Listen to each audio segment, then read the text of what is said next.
Seburuk-buruknya pemimpin adalah yang dibenci dan membenci rakyatnya. Kalimat bijak ini rasa-rasanya tak berlebihan untuk menggambarkan kondisi Suriah sekarang yang tengah dilanda krisis dan kekacauan. Sang Presiden, Bashar al-Assad, kabur setelah kelompok oposisi bersenjata yang memberontak berhasil memasuki Damaskus, ibu kota negara Suriah. Semua itu bermula dari kebencian sang presiden kepada rakyatnya sendiri. Rakyat yang mengkritik kepemimpinannya ditanggapi represif. Padahal, mereka hanya menginginkan pemerintahan yang demokratis di negara berbentuk republik semi-presidensial dengan multipartai ini. Mereka yang dianggap menentang rezim Bashar ditangkap dan dijebloskan ke dalam penjara. Tak berhenti sampai di situ, banyak di antara mereka juga dianiaya.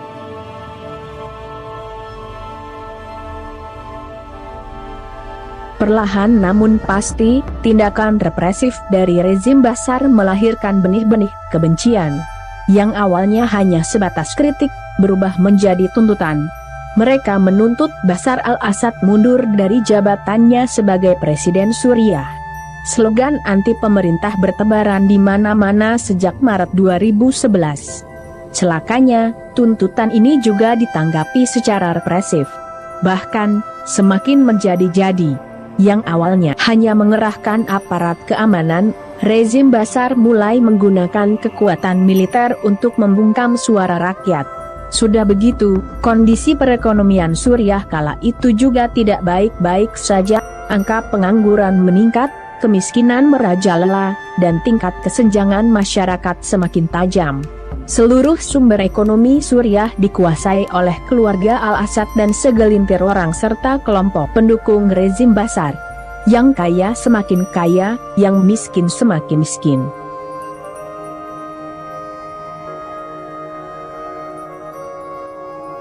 Pencitraan Bashar sebagai sosok pemimpin yang sederhana pun memudar setelah email pribadi sang istri, Asma al-Assad, bocor ke ranah publik pada tahun 2012. Dari email tersebut, diketahui bahwa Asma memiliki gaya hidup yang boros dan suka bermewah-mewah. Disebutkan bahwa Asma menghabiskan ratusan ribu dolar dalam sekali belanja untuk membeli produk fashion serta furnitur mewah.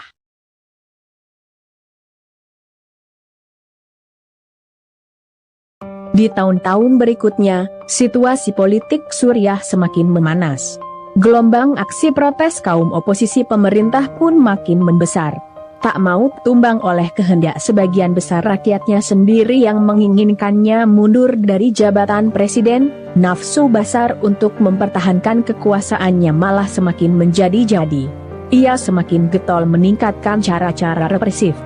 Pada momen inilah yang membuat Suriah berada di ambang kehancuran sebagai negara berdaulat. Situasi tersebut menjadi lahan subur bagi munculnya gerakan radikal, tak terkecuali Islamic State of Iraq and Syria atau ISIS. Pecah perang saudara pun tak terelakkan. Bashar yang kewalahan menghadapi kelompok radikal terpaksa membuka pintu bagi campur tangan negara asing ke Suriah. Baku tembak antara pasukan pro pemerintah dan kaum oposisi bersenjata terjadi di pelosok penjuru negeri. Suriah menjadi wilayah yang paling tidak aman di dunia sejak pecah perang saudara pada tahun 2011. Sementara Bashar yang menjadi tokoh paling bertanggung jawab atas pecahnya perang saudara di Suriah, saat itu masih aman tinggal di istana kepresidenan yang megah nan mewah. Ia masih bisa bersenang-senang bersama keluarga dan anak serta istrinya di sana.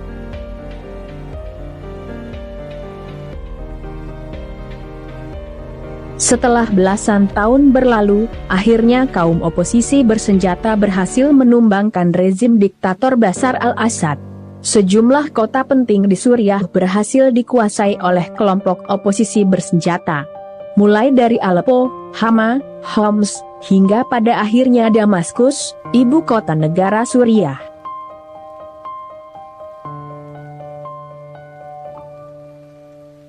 Ketika kelompok oposisi Hayat Tahrir al-Sham atau HTS pimpinan Abu Mahmud al-Julani berhasil menguasai istana presiden di Damaskus, Bashar menjadi orang yang paling dicari. Akan tetapi, istana presiden sepi kosong melompong tak berpenghuni.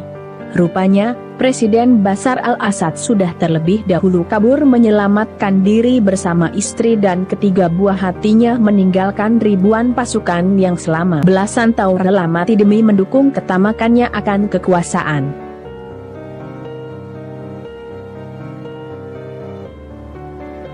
Sekitar 3.000 tentara Suriah pembela rezim Bashar al-Assad lari ke Irak untuk menyelamatkan diri dan meminta suaka.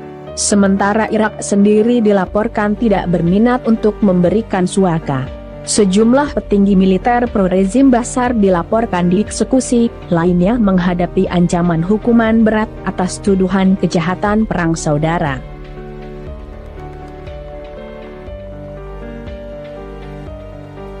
Yang lebih menjengkelkannya lagi, bukan sebatas kabur untuk menyelamatkan diri, disebut-sebut Bashar juga menggondol pundi-pundi kekayaan berjumlah fantastis. Deretan mobil mewah temuan pasukan oposisi bersenjata di garasi Istana Presiden di Damaskus yang ditaksir bernilai sekitar 6,5 juta euro atau setara sekitar 110 miliar rupiah itu, ternyata tidak ada apa-apanya ketimbang yang berhasil digondol sang presiden.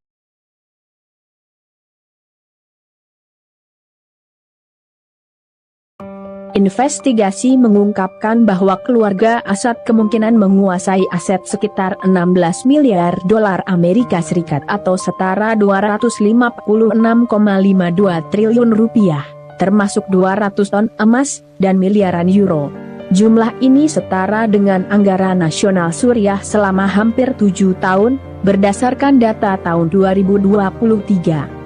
Laporan lain menunjukkan bahwa kekayaan bersih keluarga Assad bisa mencapai 2 miliar dolar Amerika Serikat atau setara 32,1 triliun rupiah. Meskipun angka ini sulit dibuktikan lantaran rumitnya struktur keuangan yang dikelola Bashar dan keluarga besarnya.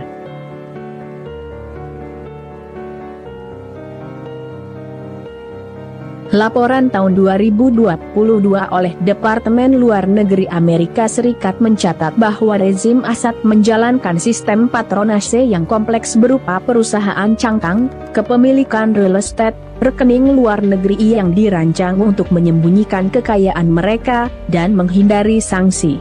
Banyak dari aset ini yang diyakini disembunyikan di Eropa, dan sebagian besar terikat pada properti mewah di London, Moskow, dan Dubai. Kerajaan keuangan keluarga Assad juga meluas ke sektor-sektor utama seperti telekomunikasi, hunian mewah, minyak, dan perbankan, serta mengendalikan aset sekitar 45-95 miliar pound sterling atau setara 910-1,9 kuadriliun rupiah, menurut Observatorium Suriah untuk Hak Asasi Manusia.